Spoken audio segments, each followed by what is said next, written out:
તો હાલો મિત્રો, હું છું ચેતનાબેન ભુવા અને મારા પેજ ઉપર તમારા બધાનું હાર્દિક સ્વાગત છે. તો આપણે આજે સરસ મજાનું ગીતા મહાત્મય વિશે બોલવાના છીએ, શ્રીમદ ગીતા મહાત્મય. તો વિડીયો અંત સુધી જરૂરથી જોજો. તો બોલવાનું શરૂ કરીએ. તો કે સૌથી પહેલાં આપણે ભગવાન શ્રી ગણપતિ દાદાને પ્રાર્થના કરીશું કે શ્રી ગણેશાય નમઃ. પછી આપણે તો એને આપણે શ્લોક બોલીશું કે વક્રતુંડ મહાકાય સૂર્યકોટિ સમપ્રભા નિરવિઘ્નમ કુરુ મે દેવ સર્વ કાર્યેષુ સર્વદા. પછી આપણે હનુમાન દાદાને વંદના કરીશું અને આપણે સરસ મજાનો આપણને આવડતું હશે ને એવો સરસ શ્લોક બોલીશું.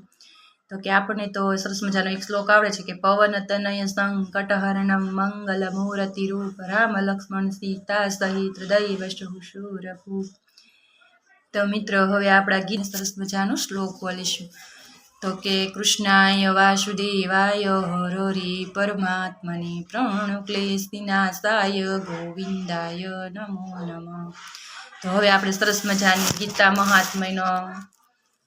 ગીતા મહાત્મ્યના શ્લોક બોલીશું અને સાંભળીશું. તો વિડીયો શાંતિથી સાંભળજો અને પછી કમેન્ટમાં લખજો કે તમને આ મારો વિડીયો કેવો લાગ્યો અને આ મને ગીતા મહાત્મ્યમાંથી તમને શું જાણવા મળ્યું અને શું સમજવા મળ્યું, તમને આ મારો શ્લોકમાંથી શું સમજવા મળ્યું.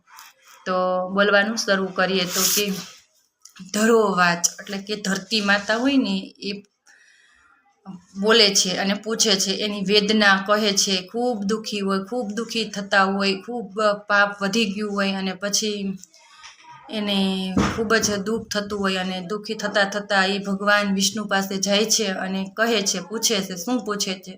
તો કે શ્રી ધરતી માતાએ પૂછ્યું. તો શું પૂછ્યું? તો આપણે પેલા સંસ્કૃત બોલશું. તો કે ભગવન પરેશાન ભક્તિ રવ્યભિચારિણી પ્રારબ્ધમ ભુજ્ય માનસ્ય કથમ ભવતી હે પ્રભુ. તો એનું આપણે ગુજરાતી કરીશું.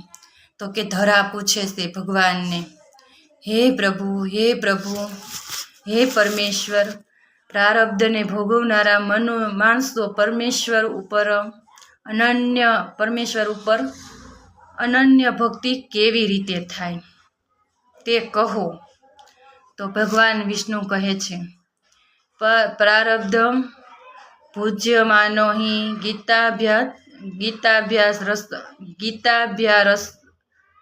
ગીતાભ્યાસ સરત સહ મુક્ત સહ સુખી લોક કર્મણા ન ઉપલિપ્યતે.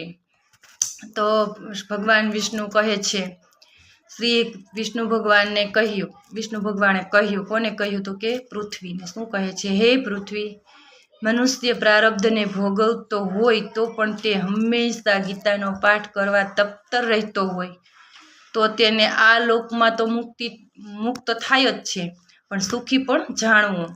મુક્ત તો થાય જ છે પણ સુખી પણ જાણવું. અને તે જગતમાં કર્મ કર્યા છતાં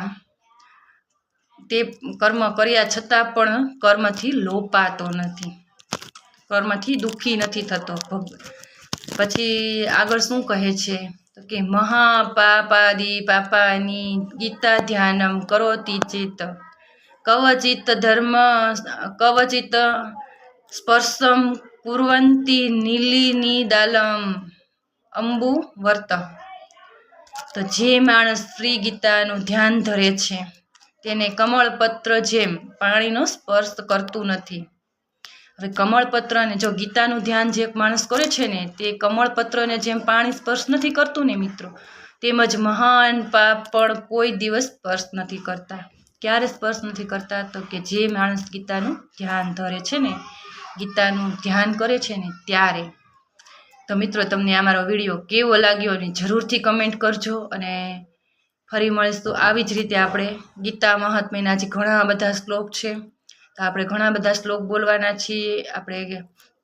પછી આપણે ઘણા બધા અધ્યાય પણ બોલવાના છીએ. જે ગીતાના 18 અધ્યાય છે તે પણ બોલવાના છીએ. ઘણું બધું આમાંથી આપણે બોલવાના છીએ. તો બન્યા રહેજો અમારા પેજ ઉપર અને ફરી મળીશું આપણે આવી જ રીતે નેક્સ્ટ વિડીયામાં. ત્યાં સુધી આવજો. જય શ્રી કૃષ્ણ બધાને. જય યોગેશ્વર, જય રામદેવ પીર, જય સીતારામ.